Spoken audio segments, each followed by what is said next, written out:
Tonight on CBC Vancouver News.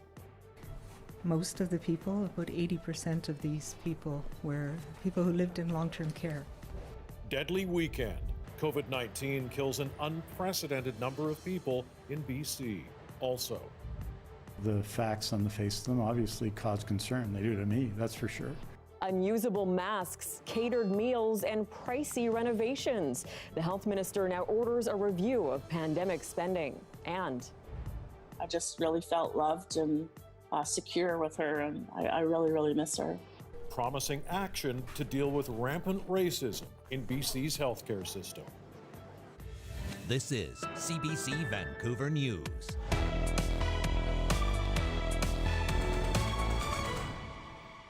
Good evening, and thanks so much for joining us. It was the deadliest weekend in BC yet since the pandemic began. Though the number of new COVID-19 cases appears to be stabilizing somewhat, 46 people died in the past 3 days, bringing the total number of fatalities to 441. The death toll for November alone was 177, this month accounting for 40% of COVID-19 deaths province-wide. A record 316 people are in hospital at the moment, 75 in intensive care.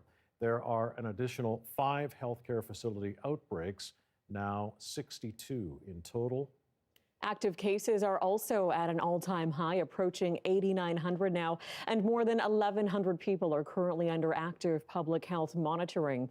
There were 2,354 new cases in the past 3 days. That includes 277 previously unreported cases from the Fraser Health region following a data error earlier this month. Now, the number that stands out is, of course, the 46 new deaths over the last 3 days, a grim new record. The highest number of deaths recorded so far. Our Tina Lovegreen joins us live now with more on this. So, Tina, do we know where the majority of these deaths are? Yeah, Tanya, Dr. Bonnie Henry says about 80% of those who died over this weekend were living in long-term care, and about 8 people died while in hospital. Today, she gave her heartfelt condolences to those who've lost loved ones. Each of these husbands, wives, sons, daughters, grandparents, all of whom lost a loved one this weekend, we all feel your loss. These people have faces, have names, have stories, have families. And while it is the families of those who died we are feeling the most right now, this tragedy is all of our tragedy, and we all mourn their loss. If you are thinking that it may be okay to bend the rules, please remember that this virus takes lives. There are a number of care homes with extensive outbreaks. Currently, 57 long-term care homes and 5 acute care are dealing with outbreaks, which Dr. Henry says reflects the challenges of dealing with this virus and the devastating impacts it can have when it gets into care homes. Once it starts spreading within the care home, it's very difficult to find people, even with systematic testing, which is done routinely, of all residents in the affected area. I think of this weekend, that there was the oldest person who died from COVID this weekend was 103, and you think what that person has gone through. Now let's shift gears a little bit. Tina, this weekend we saw a church in Langley fined $2,300 for defying public health orders and holding in-person services. We've also heard some churches are threatening legal action. What did Dr. Henry say about those threats? Well, she said herself and her team are following the science and trying to do what's necessary to prevent the spread of the virus, and that the majority of faith leaders were in support of those new restrictions and doing whatever necessary. But to those who aren't, she had this to say. Faith is not a building, that it's not about Sunday mornings, but it's about every day and how we connect with each other and how we support each other. It's not about rights, but it's about community and responsibility to our fellow citizens. And her message to the public is that there is light at the end of the tunnel with the promise of an effective vaccine in sight. But until then, she urged people to come together again. Mike, Tanya? Tina Lovegreen reporting tonight. Thanks. Well, the allegations are troubling. CBC News has learned BC spent $7 million on unusable face masks from China early in the COVID-19 crisis. Sources from inside the Provincial Health Services Authority also allege taxpayers' money has been wasted on catered meals and office renos for executives. Now, BC's health minister has launched a review of the PHSA's spending. Eric Rankin of our CBC Impact team has the exclusive details. The Health Ministry review comes after CBC News brought forward serious concerns raised by multiple sources from within the Provincial Health Services Authority. The CBC agreed to protect their identities because they fear repercussions.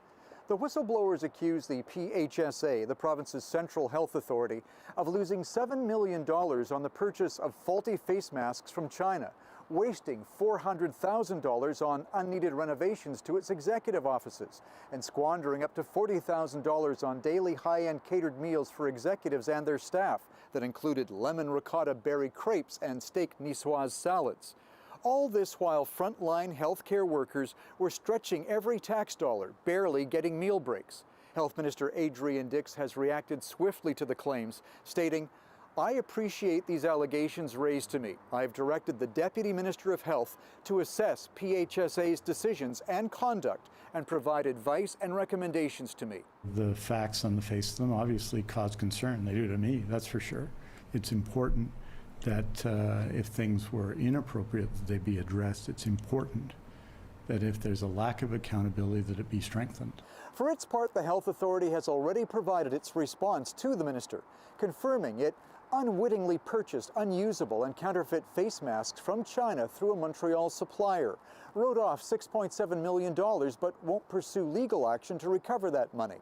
The PHSA also confirms catered meals were brought in for 18 executives and their support staff for the first 3 months of the pandemic, but claims it was due to heavy work demands. And it also confirms re-renovations were made to the executive floor after $17 million had already been spent on renovations. Insiders allege the extra work was ordered by the PHSA's new president, Benoit Morin, because he wanted a better view of Vancouver. The health authority denies that, saying the executive floor had to be changed to improve security and COVID protocols. The insiders say whatever the reason, the $400,000 spent on re-renos should have gone to the pandemic response. One of them likens the PHSA's response to putting lipstick on a pig. The whistleblowers welcome the health minister's review of the health authority's spending, but hope it's a deep dive. Minister Dix says he'll have some answers later in the week. Eric Rankin, CBC News, Vancouver. A Victoria woman is flagging what she sees as a hole in the COVID-19 testing strategy on Vancouver Island. She says she knows she has the virus but hasn't been able to get tested because she doesn't have a car. I know I have COVID. I cannot get to a place for testing because that would be so irresponsible of me to do that, because I would have to get on a transit bus. In her condition, 62-year-old Kathy Burnell doesn't feel comfortable, she says, walking or cycling to a testing site either. So she's been isolating at home. In situations like hers, Island Health recommends asking a friend or relative to drive you to a testing site. The advice is to sit in the back seat with the windows open to help lessen the risk of transmission. They also point to taxis with COVID-19 cleaning protocols as an option, but it's ultimately up to the driver whether they feel safe taking you. A long-awaited review has uncovered widespread racism within BC's healthcare system. The months-long investigation found evidence of pervasive discrimination against Indigenous peoples. Briar Stewart has the details. I really, really miss her. Debbie Kuhn died in 2008. An inquest found she suffered from a head injury, but her niece said healthcare staff first presumed something else. Every single one of them looked at her and saw her as a drunk Indian that needed to sober up. And she didn't get the proper assessment. She didn't get the proper treatment she needed that could save her life. One example of what a new report calls widespread racism in the healthcare system, which is leading to worse outcomes for Indigenous patients. Literally, the report includes multiple comments that I heard of people saying, I would rather die and not get the needed healthcare treatment than go back into that system and get it. A former judge was asked to investigate after BC hospital staff were accused of playing a game which involved guessing the blood alcohol content of Indigenous patients. She found those allegations were unsubstantiated, but heard about plenty of other problems. Thousands were surveyed. Among the findings, 84% of Indigenous people reported experiencing racism or discrimination in the healthcare system. More than half of Indigenous healthcare workers said they experienced the same while on the job. The report laid out 24 recommendations. It called for better support for those who speak up about racism. It said there needs to be more training and schools should do more to recruit Indigenous students into healthcare programs. If we can change the way the system is currently working and bring anti-racism measures into place, then hopefully we'll see an improvement in health status of Indigenous people. The BC government offered an apology today. Racism is toxic for people, and it's toxic for care. Officials promised to move quickly on the recommendations, particularly because lives are at stake now, as the pandemic and the opioid crisis are disproportionately affecting Indigenous people. Briar Stewart, CBC News, Vancouver. A shooting in the middle of a busy shopping area has left one man dead in the Fleetwood area of Surrey. At about 7:30 last night, shots were fired in front of this Shoppers Drug Mart on 152nd Street and Fraser Highway. When emergency crews showed up, they found 29-year-old Raya Rashid with critical injuries. Paramedics tried to save him, but he died at the scene. The victim is known to police. It's believed it was a targeted shooting. Homicide investigators now say a vehicle fire in Richmond about the same time is connected. We believe this vehicle is our suspect vehicle from the earlier shooting. It's a dark-colored sedan, and it is imperative that we have all the witnesses who are at the scene, who saw this vehicle fleeing the area, contact IHID immediately. Anyone with dashcam footage from Cambie Road and Number 7 Road from 9 o'clock last night is asked to reach out to police. Dashcam footage shows a horrifying crash involving a snowplow and a pickup truck in northern BC. Watch this. Incredibly, everyone involved walked away with only minor injuries. It happened on Highway 16 between Prince George and McBride on Friday morning. Investigators say the crash happened after the blade of the snowplow caught some ice. It caused the truck to cross the center lane. Local politicians and farmers alike are speaking out against a violent government crackdown in India. Hundreds of farmers in the Punjab region have been attacked by water cannons while protesting the new laws. As Eva Yugwen-Senj reports, the changes there also affect farmers living here. After months of blocking highways in northern India, farmers are facing a brutal response from the state. They're protesting changes to farming laws they worry will lead to corporations buying their crops at cheap rates. The Indian government says the reforms are needed to boost production. The clashes have led Canadian politicians across party lines to speak out against the violence. Many caucus members are concerned about this that's happening, and that's why we are calling for peaceful negotiation and based on the dialogue. Everybody has the right for peaceful protest, and the scenes that I'm seeing, that protest, that right to protest is being muffled. MLA Rachna Singh says the protests are having a direct impact on her constituents. Their ancestry is from that region. My ancestry is from that region. And most of my constituents, they belong to that sector, the agriculture sector. They come from the rural India, rural Punjab, and have strong ties and strong emotions are involved. We are worried about, we are here because our roots are in India, like Punjab. Many in the Indian diaspora in Canada still have family living in the Punjab region and own farmlands that are directly affected by the reforms. Farmers have genuine demands, but the government of India, they don't want to give them their own benefits. The farmers say the laws could cause the government to stop buying grain at guaranteed prices. In India, agriculture supports more than half of the country's 1.3 billion people. The farming community needs the respect. They comprise of a major population of India. And from the Punjabi population, I would say that Punjab being the hub of agriculture, they feed most of India.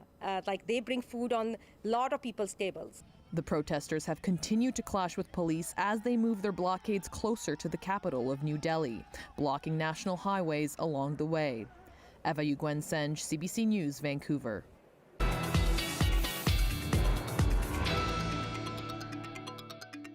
Many people are without power tonight following strong winds that slammed the south coast today, knocking down trees.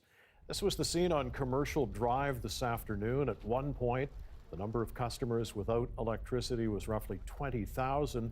BC Ferries canceled several early morning sailings between the mainland and island. Sailings have since resumed their regular schedules. Let's bring in our meteorologist, Johanna Wagstaffe, with a look at the forecast. And Joe, we had quite the drama on the weather front today, a bit of everything. We woke up with rain, and then there was sun and clouds and wind, and oh boy. Oh boy is right. Yeah, what a way to start off Monday with a dramatic cold front. Yeah, pretty much bringing everything but the kitchen sink to start with, and seemingly all at once. It's dry and calm here tonight. But let me show you pictures from Dallas Road, Victoria, where they were under the wind warning for most of the day. Wind gusts were up in the Victoria area over 70 kilometers per hour for a good stretch of the day, around 6 hours of seeing those gusts. So that's where we saw most of the power outages. Here in Metro Vancouver, the gusts were more like 70 kilometers per hour. So yeah, wreaking havoc across much of the south coast, but it was fast moving. And as I take you to the current temperatures, it feels like a different air mass is in place today. 7 right now at YVR. It's going to be chilly for the overnights coming up, but the flip side is that we get to enjoy a couple of sunny days ahead. In fact, possibly more than just a couple, as high pressure really builds itself in across the south coast. And you can almost see on the satellite that system getting directed up and over into central and northern coastal sections, where we do have wind warnings in place for Haida Gwaii and central coastal sections, 80 to 100 kilometers per hour overnight tonight. But I'll talk more about that high pressure system and how long we can enjoy that sunshine and how long I get to wear this coat with freezing cold temperatures. All of those details coming up. Love the coat. It has been noticed. Thanks, Joe. Well, most days in Ottawa, members of Parliament are duking it out during question period. But today, some heartwarming news shared by one MP brought everyone together. Mr. Speaker, you'll pardon my nervousness. I just got a text message from my wife. My daughter's water just broke, and I'm going to be a grandfather for the first time. So, As Cariboo Prince George MP Todd Doherty sharing the big news with his colleagues, he was initially at a loss for words, but quickly remembered to put a question to Health Minister Patty Haydu about implementing a national suicide hotline. Haydu took a moment to congratulate the opposition, calling the news exciting. She says she wants to work with Doherty on getting that hotline started in Canada. A seasonal sight on the street, TransLink's reindeer bus, and it's back in Metro Vancouver, but this year it's brought along some friends. We can all agree that 2020 has been a really challenging year for many of us, and that's why this year we thought it was no better year than to really dramatically increase our reindeer bus fleet. So we have 9 buses for the 9 reindeer this year, and we're hoping to bring some smiles to people's faces as they see these buses on routes across Metro Vancouver. Starting tomorrow, the holiday festooned buses will be hitting the roads. Their routes will change daily, but with 9 of them, there's a good chance you'll see one on the roads. One thing that isn't changing this year is TransLink's work with Toys for Tots. For 35 years now, they've been partnering with the charity to deliver toys with the reindeer buses to families in need. To date, more than 85,000 toys and $50,000 has been raised for the Lower Mainland Christmas Bureau. And a reminder, you can always watch this newscast live on CBC Gem. CBC Vancouver, also on Facebook, YouTube, and Instagram. Well, still to come, one heck of a party at a rented Airbnb. The only problem? There was a lockdown in that city. Up next, we'll show you how police in Ontario are tackling the violators. Stay with us.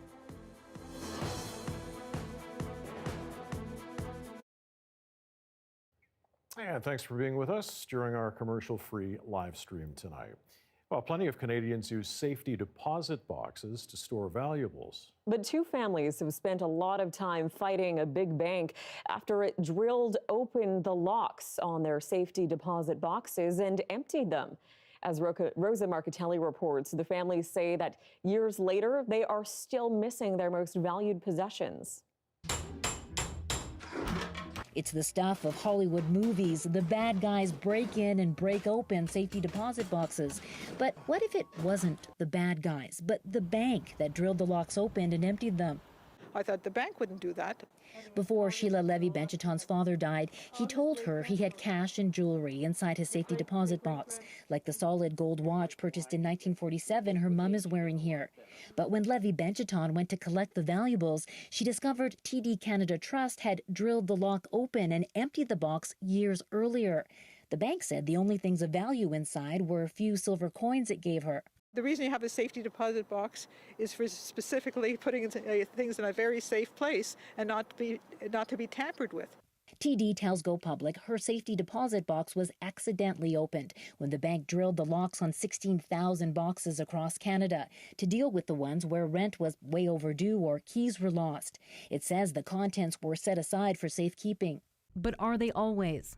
Suraj Katiwada says that didn't happen in his case. TD wrongly opened his safety deposit box. His wife's 22-karat gold wedding jewelry from Nepal went missing. You cannot replace it.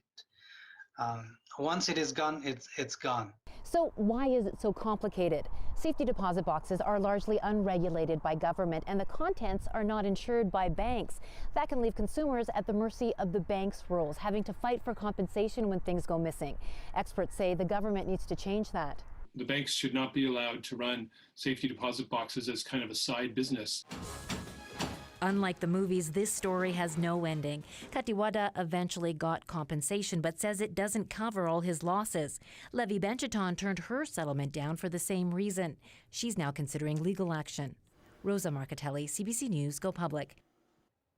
That is interesting. And it's also sparked a little discussion here in the newsroom. Safety deposit box or safe deposit? What have you found out, Tanya? Yeah, well, I think most of us say safety, as you say, colloquially, but I think technically it is safe deposit box. I don't know. It's one of those things. It's like ATM. When people say ATM machine, it's a bit redundant. This is a little different, but maybe our viewers can weigh in. Who knows? Get me started on the redundancies. Either way, we know what it means. We do, yes. Okay, back in just a couple of seconds. Lots of COVID-19 news from right across the country. Stay right here.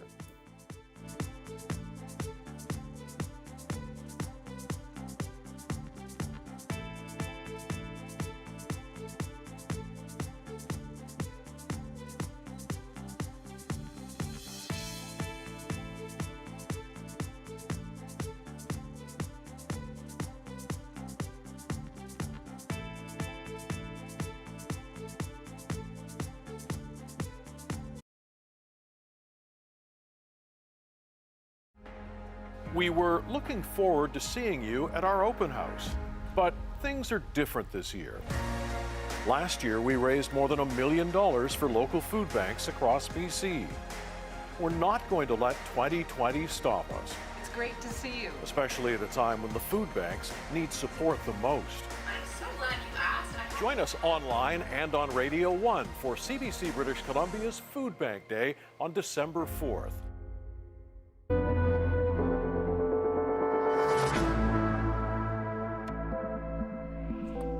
Welcome back. Alberta broke another single-day COVID record, adding 1,733 new cases today. As Rafi Boudjikanian explains, with hospitalizations and ICU admissions also higher than ever, that province is preparing for some dark days ahead. For whatever reason, we were lucky.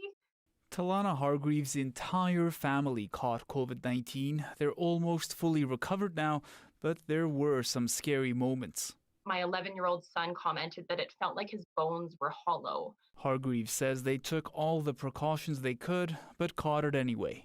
We know it was from a classroom school outbreak. She's thankful none of them were sick enough to be admitted to hospital. The same can't be said for more than 450 Albertans who are hospitalized with COVID right now, nearly 100 of them in intensive care. That's the most so far. Some are already double bunked in a single room. It all has the province preparing to more than double its capacity to 425 ICU beds. But doctors warn more staff will be needed too. It's one thing to imbue people with skills and protocols. It's another thing to give them the experience to actually be able to manage people with this complexity. It's disrupting the entire way that a normal system that functions well works. The province is hoping that planning is just a precaution. Hope it is not necessary, and ultimately that's up to Albertans to respond positively to both the restrictions and guidelines articulated by the government last week. There's no doubt that the hospital system is under significant strain. But public health insists it will be able to handle hospitalization and ICU patient increases, though that may mean further pushing back wait times for other surgeries and procedures. Talana Hargreaves' family, though, is not taking chances. If we can lead by example and just say, hey, we're going to keep you guys safe, even if you're not as worried, then we have to do that. That means this Christmas, they won't be seeing anybody else. Rafi Boudjikanian, CBC News, Edmonton. Police in Ontario, along with bylaw enforcement officers, handed out dozens of fines over the weekend after breaking up a packed house party. At least 60 people were at the party, despite the region they're in being under a COVID-19 lockdown. As Greg Ross tells us, it happened at a home that was rented through Airbnb. Well, I'm very hopeful that this will be a $100,000 fine each. That's the message I want to send. Mississauga Mayor Bonnie Crombie hoping for the maximum fine under the COVID-19 bylaws for two people charged with hosting a house party in this neighborhood near 9th Line in Deepwood Heights Saturday night. According to police, there were at least 60 people in attendance. Many escaped when police arrived, but police say they still handed out an additional 27 tickets to guests for breaking public health rules. Does it still surprise you that people are doing this? It does surprise me. In fact, I'm pretty angry about it. This is completely unacceptable behavior. The party was at a short-term rental home that the hosts were able to book on Airbnb. I am a little concerned about the Airbnb in the neighborhood. This man who lives nearby says he would like to see more regulations on short-term rentals. There just doesn't seem to be any accountability. 10:25, there's a party going on. It's not the first time we've seen something like this during the pandemic. In some cases, neighbors have posted videos showing cars lined up on the streets. One in Brampton even turned violent. 4 people were shot at this house in July, also rented through Airbnb. I really don't know what these people were thinking. Let's go rent a house in the middle of a pandemic and host a big party. Since the start of the current lockdown, the City of Toronto has put a freeze on any new short-term rental reservations, with the exception of people who are in need of housing. So far, Peel has not followed suit. Do you think that you might adopt something similar to what Toronto is doing with Airbnb? Well, we'll certainly take a look at it. I mean, this isn't acceptable in the best of times. Mayor Crombie says it will be on the agenda at the next City Council meeting in Mississauga. We will be bringing this forward for discussion on how to tighten up this framework so this type of activity cannot exist. In a statement from Airbnb, a spokesperson said they are in touch with city officials about the incident over the weekend. They also said that the listing has been deactivated. Greg Ross, CBC News, Toronto. Drug maker Moderna wants U.S. and European regulators to greenlight its COVID-19 vaccine for emergency use. The push comes as final trial results show the vaccine is more than 94% effective. But before a potential rollout, the U.S. wants scientific advisors to publicly debate each vaccine candidate. Pfizer, which had sought FDA approval first, is expected to present its data December 10th. Moderna will get its turn exactly a week later. The company has also submitted data from its early-stage trials to Health Canada for review.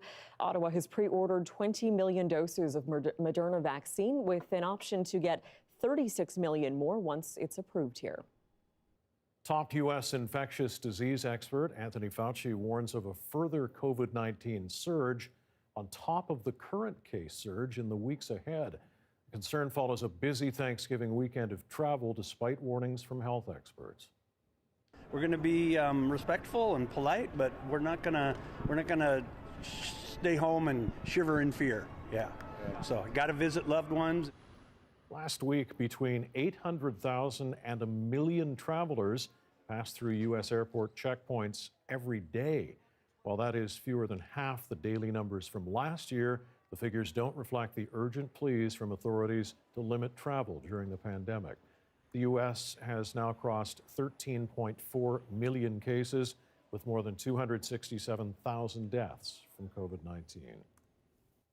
Well, the global pandemic has disrupted lives and upended plans ever since it reached Canada 9 months ago.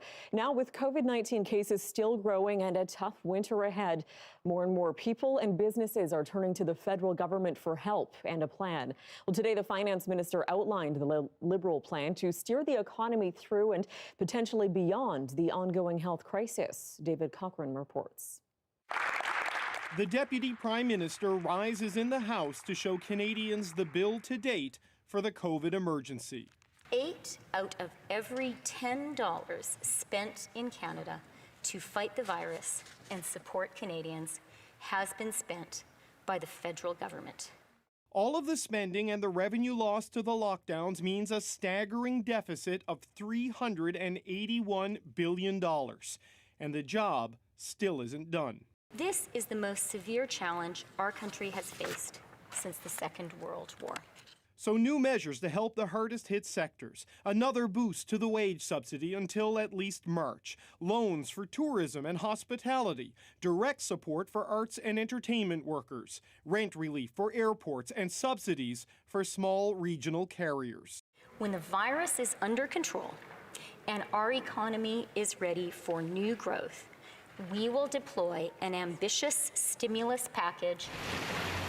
As much as $100 billion over 3 years to jolt the economy out of its COVID slump that winds down as things improve.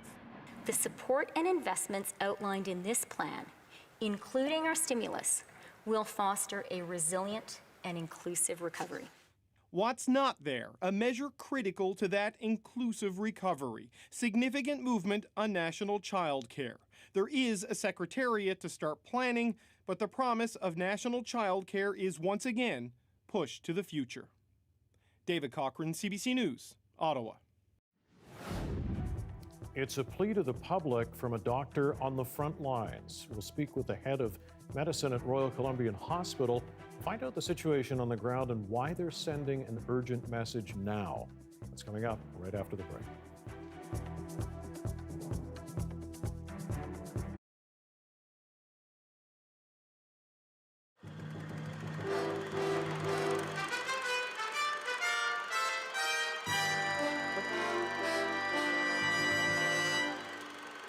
There's no getting away from it. We live in an age where the computer is king. We're used to checking into a hotel and having all reservations and bills go through an electronic system. But at Vancouver's newest inn, you get more, much more than that. Instead of getting away from it all, you're in touch with it all. You check in and you plug in.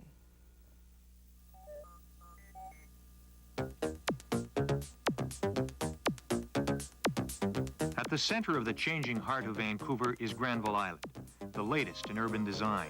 And at the east end of the island, a new concept in modern communications. The Granville Island Hotel ushers guests into a revolutionary wired world. The first indication, a satellite dish scanning the sky. Inside, the hotel is attracting a new wave clientele with the newest wave in video. USA.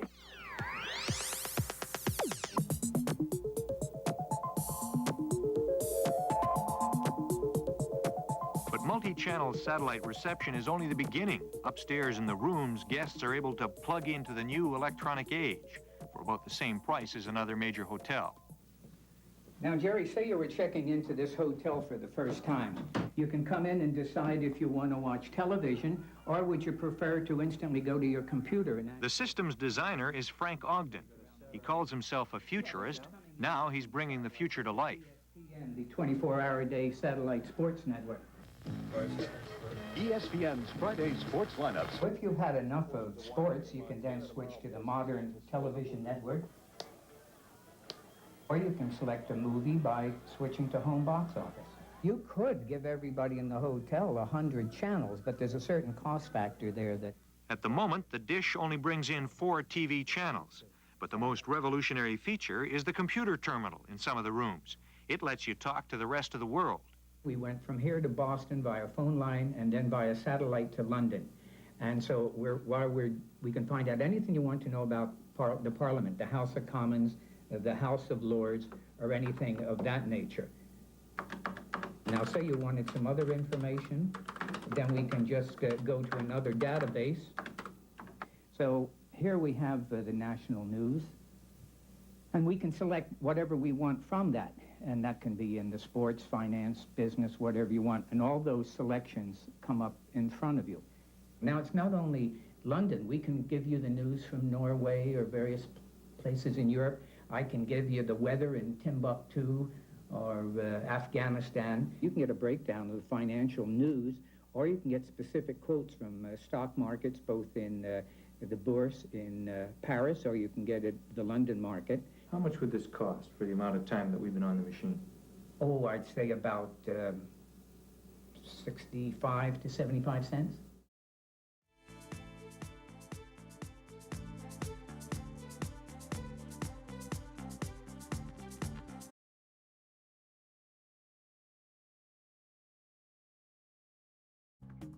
Here are some of the stories we're following tonight on CBC Vancouver News.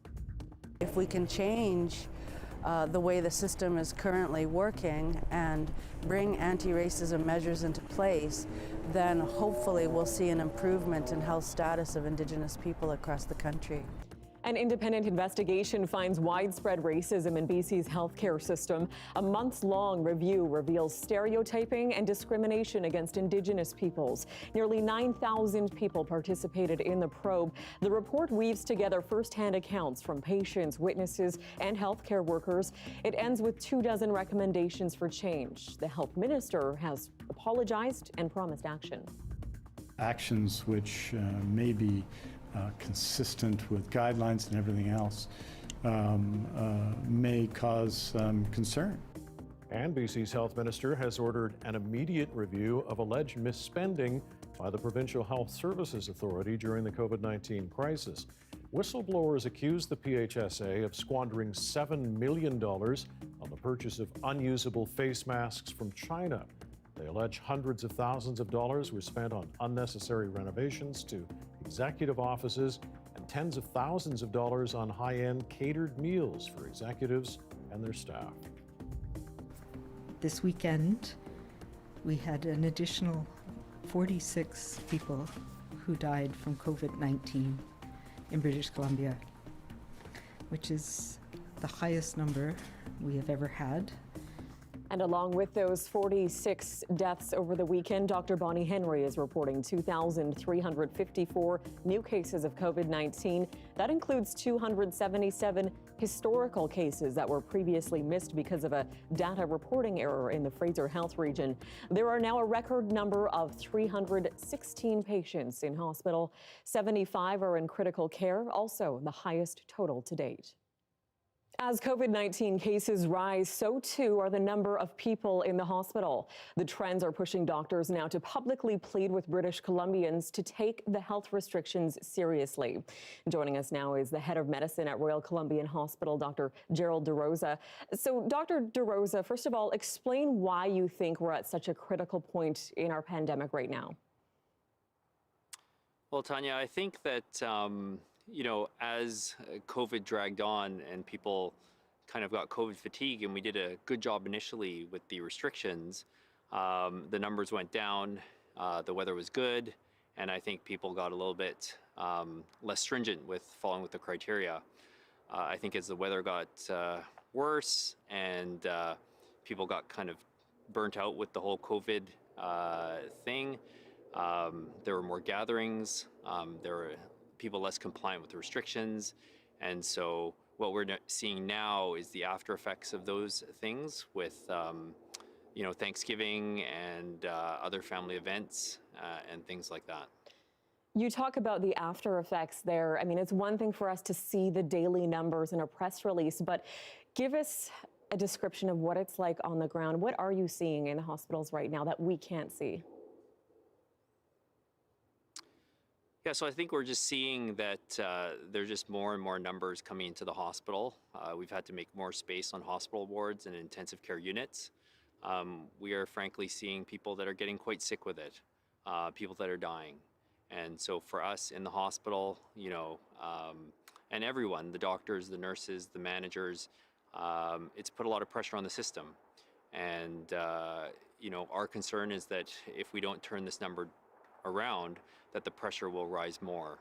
And I think people have to remember it not only affects people getting COVID, it affects the entire healthcare system and providing care to people even who don't have COVID. If it gets worse, we may need to shut down surgeries. It affects people's ability to come into the hospital with other health problems. So, I think we just want people to understand that it is true, it is happening, it is getting worse, and it is impacting everyone greatly. And so that's why you're pleading for the public to follow the health orders. What is the point of no return? What is that threshold, and have we passed it already? I don't think we've passed the threshold of no return. I do feel that part of the reason why I've wanted to come on and say something is because I think that it helps the public to see doctors working in the hospital and, frontline workers just telling their stories. And if I can convince a few more people to comply with the restrictions for a little longer, I do think we can turn things around. There's often a lag time with the restrictions, and so we might not see any benefit till the next week or 10 days. But I think the province and Dr. Henry have put forth a little while ago some much more strict measures, and my hope is that we will see a benefit to that. I don't think at this point we're at the turning point, the bursting point, but I think we do have to turn things around fairly quickly. All right, well, we'll leave it there. I know you're doing very important work, and we appreciate your time tonight. Thank you so much. Still ahead tonight, outdoor sports have enjoyed a surge of interest these past months. Coming up, why biking is taking off as a sport in the middle of the Saskatchewan winter. At 6:40, you're looking at a beautiful scene. This is a live look at Whistler right now. Plenty of snow up in the mountains, as you can see, and some great weather on its way to enjoy that bounty of white stuff. How long will the sun last is the question. Johanna breaks it all down with the full forecast next.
The Market Report is brought to you by Fortis BC. We've got even bigger rebates. Rebate. Whoa! On select high-efficiency equipment for business, but only for a limited time.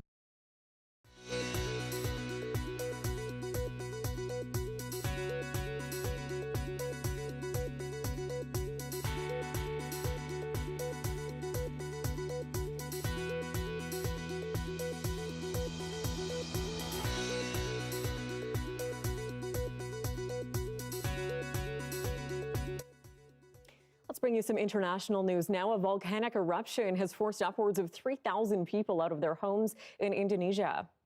Remarkably, there are no reports of deaths or even injuries in Sunday's eruption. That particular volcano has been erupting off and on for more than 3 years. It's one of 120 active volcanoes in Indonesia. The area is prone to seismic activity.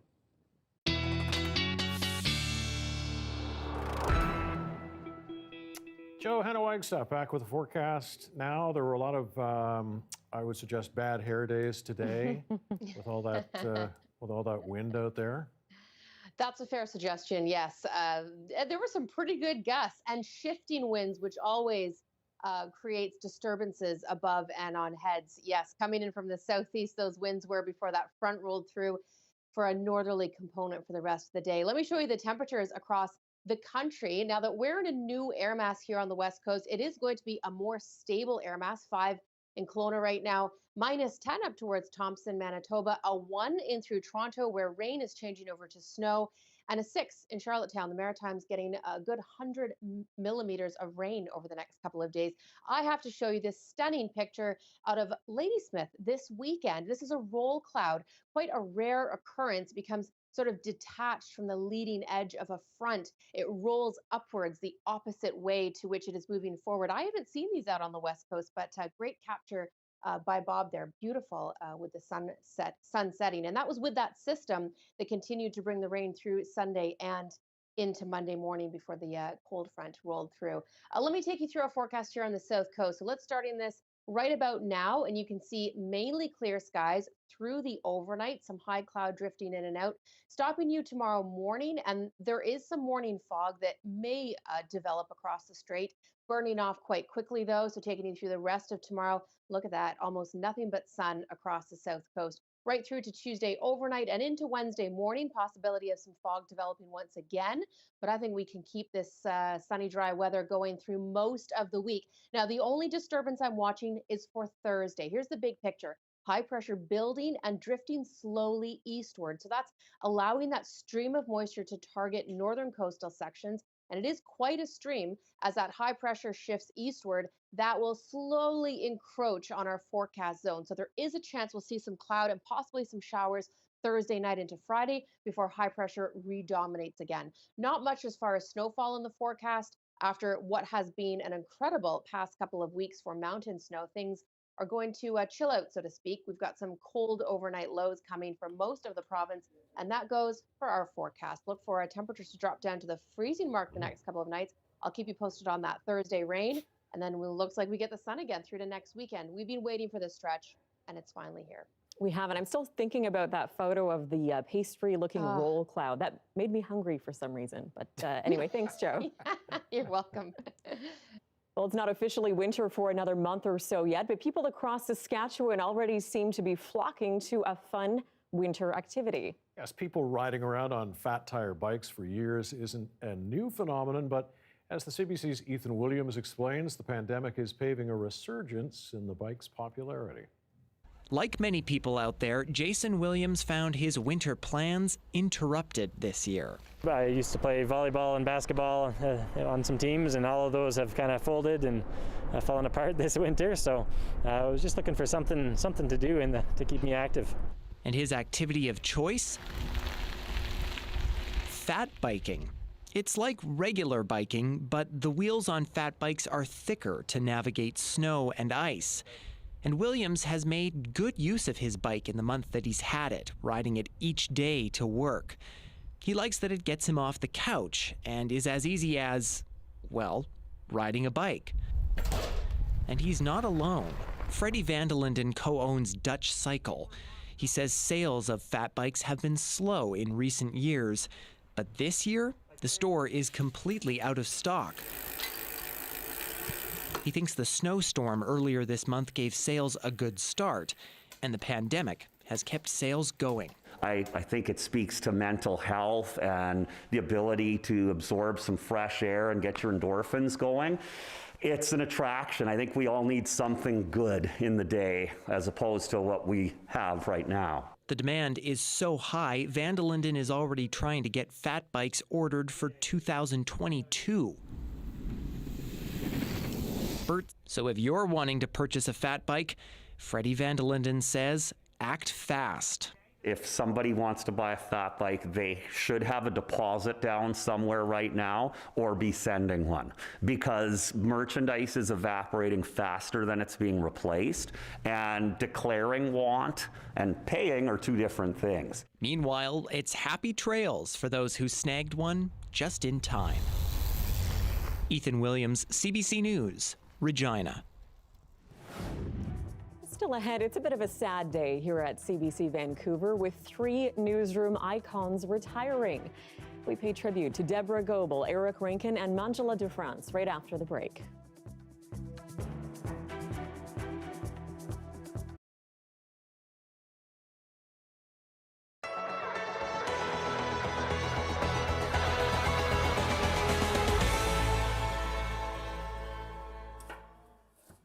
It's a Wednesday morning tradition. This small group meets at a Montague church to chop, peel, and prep a large community meal. It's the best part of my week. Prior to COVID, the group would feed 80 to 90 people in person. The lockdown forced the group to shut down indefinitely, but organizers quickly found a way to safely offer a weekly meal to people in the area.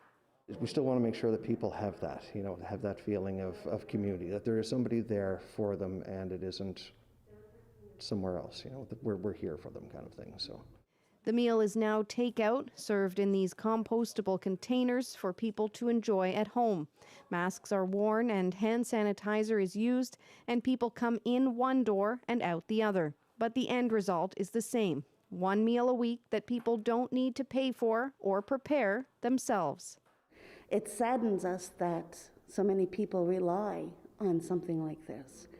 But then we are very blessed that we are able to provide even just one good meal a week for people. It's something that they don't have to worry about a Wednesday meal. They know that they can get one here. The meals are prepared entirely by volunteers, with food paid for almost entirely through donations. The couple usually hosts a Christmas meal and plan to continue that this year as well. And they're asking people to book ahead so they know how much food to purchase and prepare. We want to get the word out to people that we're here on Christmas Day and that don't go without. We're going to have all kinds. This year's Christmas meal will be takeout. The pair is also willing to deliver it anywhere in town. Jessica Doria Brown, CBC News, Montague. What we have is something that can help someone for maybe 1 or 2 months. Eric Wandera packs the COVID-19 relief box with staples. The relief boxes from the African Canadian Association of Ottawa, or ACAO, are meant to help meet the needs in a community destabilized by the pandemic. Most of our community members are frontliners in this war of COVID-19 pandemic. And we have a great need. Delivering to a single mom with like 4 kids, and just knowing that that help is just going to go such a long way. Carrie Ann Thompson helped design the packages with recipients in mind, but she still met with surprise when making deliveries. People don't expect that much food. They really think it's going to be like a small rations. They always just like, wow, it's always wow. The effort has had a push from the Africa World Market, which has made its warehouse available to volunteers.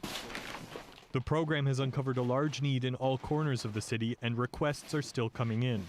We have served over 100 families in the Ottawa community, and we're expecting to serve much more. ACAO says it's looking for more donations and volunteers to keep getting boxes to the kitchen tables of those who need them most. Matthew Kupfer, CBC News, Ottawa.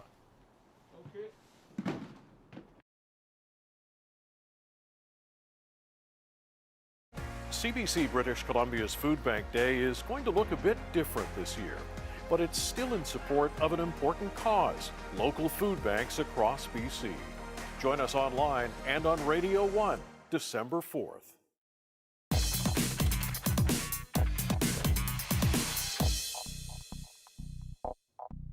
Okay, chess has had something of a rebirth this fall, and not just because of the extra time we've been spending at home. A new TV series has triggered a surge of interest in the game, especially online. As Eli Glasner tells us, it's helping to make it more inclusive, too. Chess isn't always competitive. Chess can also be beautiful. Beautiful and now wildly popular thanks to The Queen's Gambit. Netflix says its show about a female chess prodigy is its most watched limited series ever. Chess really doesn't know any boundaries, so everybody gets to feel some level of connection. And now, even with chess clubs closed due to COVID, interest is rising. We have certainly a lot more emails coming in from the mothers that say, can we sign up our child for some chess lessons? People are coming and signing out books, even though we're closed. But if you really want to play or watch, the action is online. This is very true. Players like Andrea Botez and Chi-Yu Zhou are the new faces of the virtual game. Zhou's a Canadian grandmaster who started winning at age 5. Checkmate. Boom. For her 80,000 followers on Twitch, she plays bullet chess, a big change from the stuffy matches of Queen's Gambit. I personally enjoy playing bullet, and I think my audience finds it very engaging because it's so fast-paced. Do I start now? With board number 1. Like the show's hero Beth, she's faced players who didn't take her seriously. There are definitely times when I've made older boys cry because, I beat them over the board. Canadian-born Andrea Botez plays games online with her sister.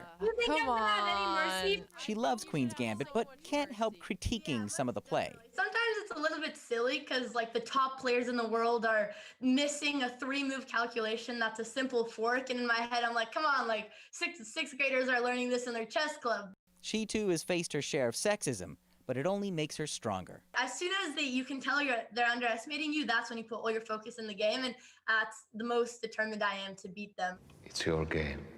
And with the success of the show, she expects the ranks of female players will keep growing. Eli Glasner, CBC News, Toronto.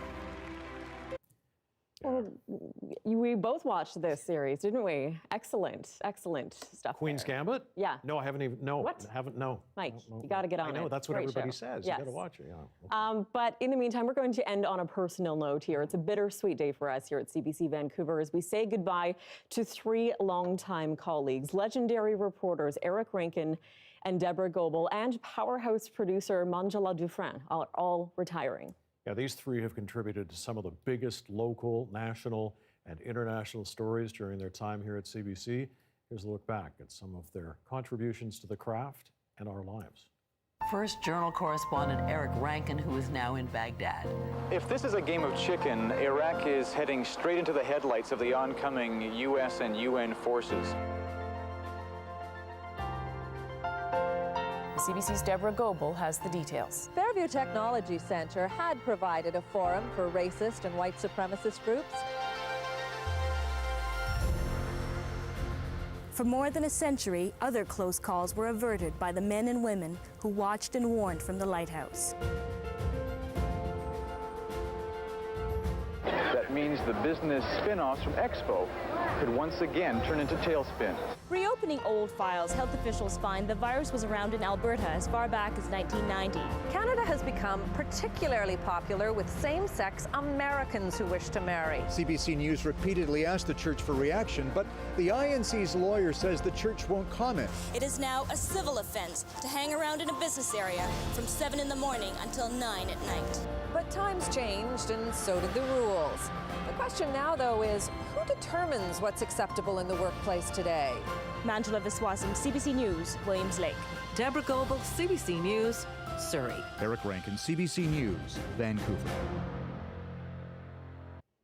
I mean, the combined wealth of experience and of knowledge and of mentorship and friendship, it's just incredible, irreplaceable. Quite impressive. I admired their work for many years as a competitor and now for the last couple of years as a colleague. So we wish all 3 of them the best as they leave us. We'll miss them dearly, but we know they have exciting chapters to come in their lives. We can always, you can always find us online, our news program at cbc.ca/BC, and our next local news is right here at 11 o'clock with Dan Bird after the National. Good night. Good night.